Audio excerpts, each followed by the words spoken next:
এর ১ মাস পর আমার হাজব্যান্ড আর কি ইতালিতে চলে যায়।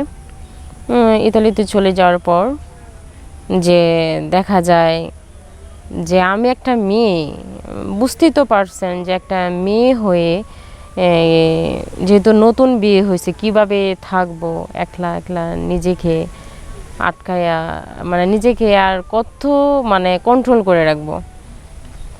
দেখা যায় যে এভাবে আমি এক ১ মাস ২ মাস ৩ মাস আমার হাজব্যান্ড আমার সাথে ফোনেও এতটা সময় দিত না। মানে আমি যখন আমার হাজব্যান্ডকে ফোন দিতে চাইতাম তখনই উনি আমাকে বলতো যে ইয়াসমিন আমি তো কাজে ব্যস্ত, তুমি এখন ফোন দিও না, পরে ফোন দাও।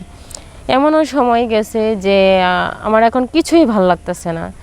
আমার শুধু মানে আমার হাজব্যান্ডকে কাছে পাইতে ইচ্ছা করতেছে, মানে এরকম মন চাইছে। কিন্তু ওনাকে তো আমি পাবোই না, কিন্তু ওনার সাথে যে একটু কথা বলে যে নিজেকে একটু কন্ট্রোলে রাখবো সেটাও আমি আর পারতেছি না। মানে উনি আমাকে ওইভাবে ফোনেও এতটা সময় দিতে পারতো না। মানে তার কাজের প্রেশার এতটাই ছিল যে সে আমার সাথে ৩ মিনিটের বেশি কথাই বলতে পারতো না। একদিন পর ফোন দিলে ৩ মিনিট, এমনও সময় যেত যে তার সাথে আমার কথাই হইতো না, যে সে আর ফোনটাই ধরতো না। তো নিজেকে এভাবে প্রায় ২টা বছর নিজেকে কন্ট্রোল করে রাখছি। মানে এখন তো আর পারতেছি না। ২ বছর হয়ে গেছে মানে আমার স্বামী ইতালি থেকে আসে না।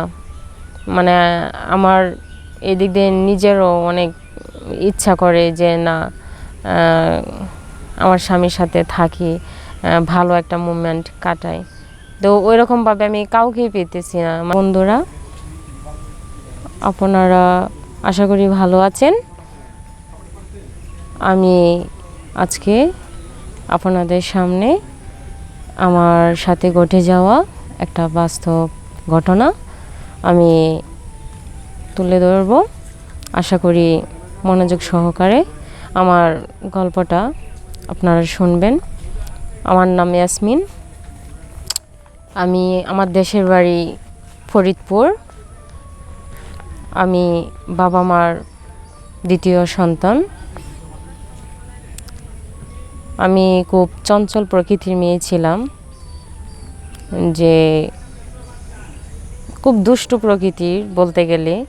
ওই স্কুল লাইফে যেরকম হয়, মানে মানুষ স্কুল লাইফে যেরকম স্টুডেন্টরা মজা করে, আমিও ঠিক ওইরকমভাবেই মানে আমার জীবনটাকে কাটাইতে চাইছিলাম। মূলত লেখাপড়া করি আর কি। আমি চাইছিলাম যে আমি একটা কিছু হইতে চাই, যে বাবার পাশে দাঁড়াতে চাই, এরকম চাইছিলাম।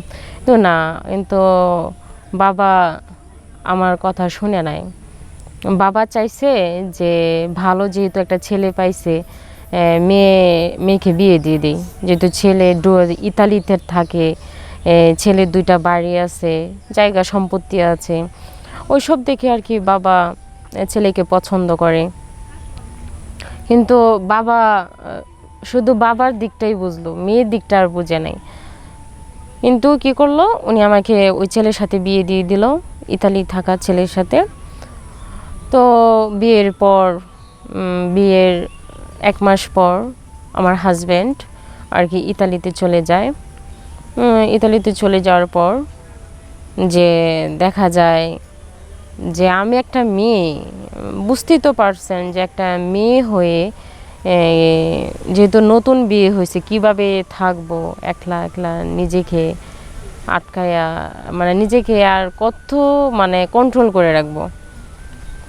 দেখা যায় যে এভাবে আমি ১ মাস ২ মাস ৩ মাস আমার হাজব্যান্ড আমার সাথে ফোনেও এতটা সময় দিত না। মানে আমি যখন আমার হাজব্যান্ডকে ফোন দিতে চাইতাম তখনই উনি আমাকে বলতো যে ইয়াসমিন আমি তো কাজে ব্যস্ত, তুমি এখন ফোন দিও না, পরে ফোন দাও। এমনও সময় গেছে যে আমার এখন কিছুই ভাল লাগতেছে না। আমার শুধু মানে আমার হাজব্যান্ডকে কাছে পাইতে ইচ্ছা করতেছে, মানে এরকম মন চাইছে। কিন্তু ওনাকে তো আমি পাবোই না, কিন্তু ওনার সাথে যে একটু কথা বলে যে নিজেকে একটু কন্ট্রোলে রাখবো সেটাও আমি আর পারতেছি না। মানে উনি আমাকে ওইভাবে ফোনেও এতটা সময় দিতে পারতো না, মানে তার কাজের প্রেশার এতটাই ছিল যে সে আমার সাথে 3 মিনিটের বেশি কথাই বলতে পারতো না। এই একদিন পর ফোন দিলে 3 মিনিট, এমনও সময় যেত যে তার সাথে আমার কথাই হইতো না, যে সে আর ফোনটাই ধরতো না। তো নিজেকে এভাবে প্রায় 2টা বছর নিজেকে কন্ট্রোল করে রাখছি। মানে এখন তো আর পারতেছি না। 2 বছর হয়ে গেছে। মানে আমার স্বামী ইতালি থেকে আসে না। মানে আমার এদিক দিয়ে নিজেরও অনেক ইচ্ছা করে যে না, আমার স্বামীর সাথে থাকি, ভালো একটা মুভমেন্ট কাটাই। তো ওইরকমভাবে আমি কাউকেই পেতেছি না। মানে পরে আমি ফেসবুক আইডি খুলি। ফেসবুক আইডি খোলার পর আর কি আমি ওই ফেসবুকেই আর কি একটা ছেলের সাথে আর কি আমার মানে বন্ধুত্ব হয় বলতে গেলে শুরুতে বন্ধুত্বেই ছিলাম। তারপর দেখা যায় যে ওই ছেলেটা আমাকে বলতেছে, দেখো তোমার তো এখন যৌবন আছে, এই যৌবনটা কি সব সময় থাকবে? তুমি তো বুড়া হয়ে যাবা, তো তোমার কি দরকার না তোমার পাশে আমার মতো এরকম একটা ইয়াং ছেলের সাথে মানে একটা সম্পর্ক করলে তুমি ঠকবা না আমার সাথে। তখন আর কি ও আমাকে আর কি করলো, মানে অনেক পটানোর চেষ্টা করলো। এক পর্যায়ে আমি তার কথায় মানে এক কথায় আমি তার কথায় আর কি রাজি হলাম যে হ্যাঁ, আমারও তো দরকার, যেহেতু 2 বছর হয়ে গেছে নিজেকে অনেক কন্ট্রোলে রাখছি, মানে আর কন্ট্রোল করতে পারতেছি না। সেক্ষেত্রে আর কি আমি ওই ছেলের সাথে আর কি এর সাথে আর কি আমি সম্পর্ক রাখি, আমার বয়ফ্রেন্ডের সাথে, ফেসবুক বয়ফ্রেন্ডের সাথে।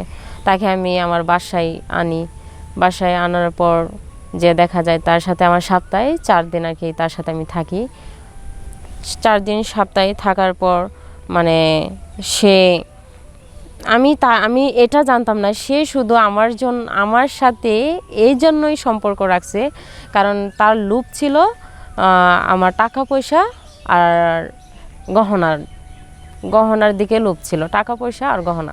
কারণ আমার স্বামী যেহেতু ইতালিতে থাকে, আমি একলা বাসায় থাকি, আমার স্বামী তো কোনো টাকা পয়সার অভাব ছিল না। সে সবই জানতো, জেনে শুনেই সে আমার সাথে আর কি সম্পর্ক করছিল। তো দেখা যায় যে ওর সাথে আমার সম্পর্ক চলতেই থাকে। সম্পর্ক চলার দিকে যে দেখা যায় যে একদিন সে কি করলো, হঠাৎ আমার রুমে আসলো।